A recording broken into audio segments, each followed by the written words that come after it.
Is Russia continuing to push in Avdiivka? Are they throwing some of their biggest artillery into Kherson? Is this actually the right priorities, or are they ignoring a growing problem? For them, anyway. I'm Paul, U.S. Army combat veteran. It's November 12th, 2023. This is your daily Ukraine update. Let's get right into it. Okay, first taking a look at the control map. Biggest change is right here in the outside of Avdiivka. And you can see Russian forces continuing their stated goal of encircling Avdiivka, advancing, let's see, I think we can call this maybe 100 meters. You can see here on the scale, we're looking at at the absolute apex of their advance, we are looking at just about from here to here, the furthest advance. Not quite 300 meters. So, in the grand scheme of things, this is a almost preposterously small advance, and similar to the Ukrainian counteroffensive, right, where you're just seeing just totally incremental gains in the course of 24 or 48 hours. And by most accounts, tremendous cost.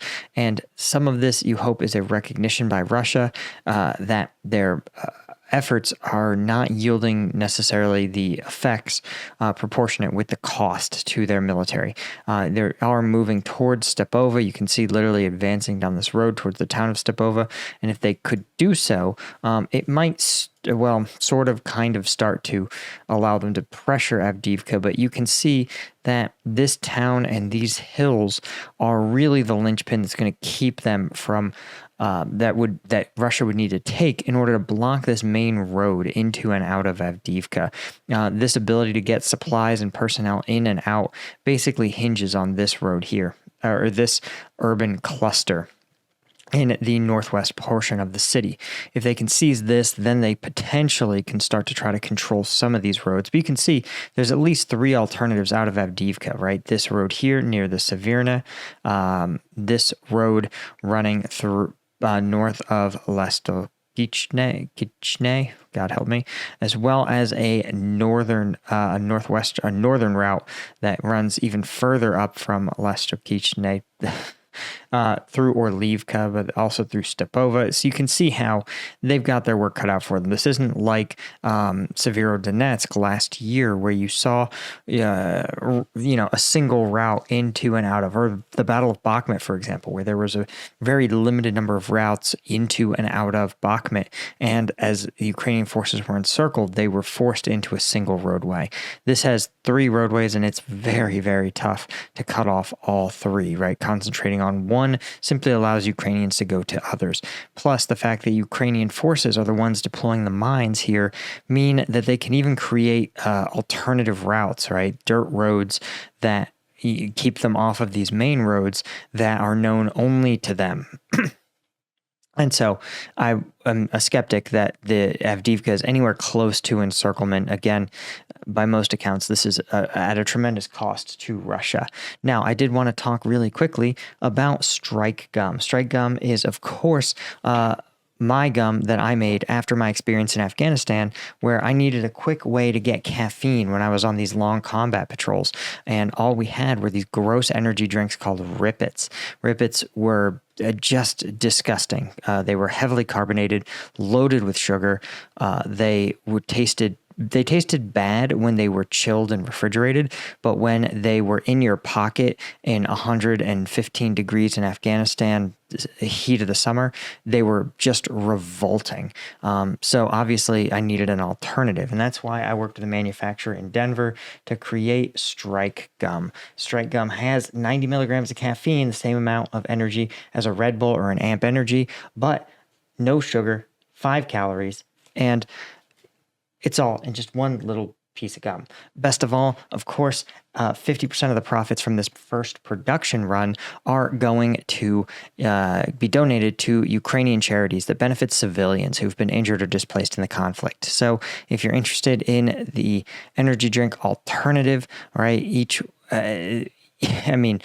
the tray especially is 75 pieces of gum, the equivalent of 75 energy drinks worth of caffeine, at a cost of like 68 cents a piece, something really, really small.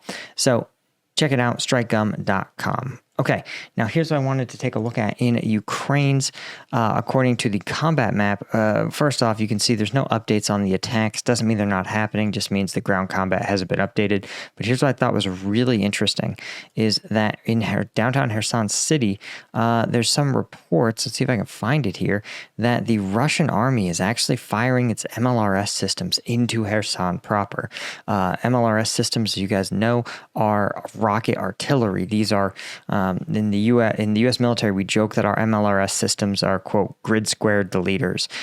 They're so powerful that they oftentimes can remove a 1 by 1 kilometer square of territory of any obstacles, terrain, or enemy activity. So it's a tremendous weapon to throw at a civilian area. And Russia may or may not be targeting military formations here. We know that there's been a lot of Ukrainian forces crossing the Antonovsky Bridge, securing a bridge head. You can see here, this actually reports that the towns of Avdiivka, Boima, Bydstepina, and parts of Oleski are all now listed as contested. So it really looks as though Ukraine is starting to push back and expand its control, or at least the contested region of this southern bank of the Dnipro in Kherson. So this may be part of a Russian effort to disrupt Ukrainian efforts to stage and then deploy forces. But ultimately, right, the fact that Russia is unable to kick Ukrainians out of this pretty precarious situation, right, being on the far side of a riverbank is a tough place to defend, and they're doing it quite effectively, or the Ukrainians are launching their attack with considerable effect. Now, the Russian mill blogger community is, of course, seething, as always, that Russia is continuing to conduct these what is calling tactical assaults or frontal assaults, meant to storm Ukrainian fortified positions, but that these sort of assaults aren't going to result in wider breakthroughs. They involve taking a single trench line, even as Ukrainian forces pull back to just another fortified trench position. It's the exact same tactic that the Russian forces did, an effective defense, right? A mill blogger claimed that the Russian military is going to experience, quote, a real renaissance of infantry combat because there's fewer tanks, no IFVs, no APCs anywhere close to the front line. But this renaissance is probably sarcastic because it says that all of these things that are considered fundamental to 20th century mechanized infantry combat, IFVs, APCs, tank support, are gone. Now, sarcasm aside, Russia and Ukraine may find itself needing to figure out an actual renaissance of infantry combat. And that's because, of course, the modern way isn't working. Deployable, scatterable mines have crippled, as well as man-carried anti-tank weapons, have crippled the armored mechanized brigade.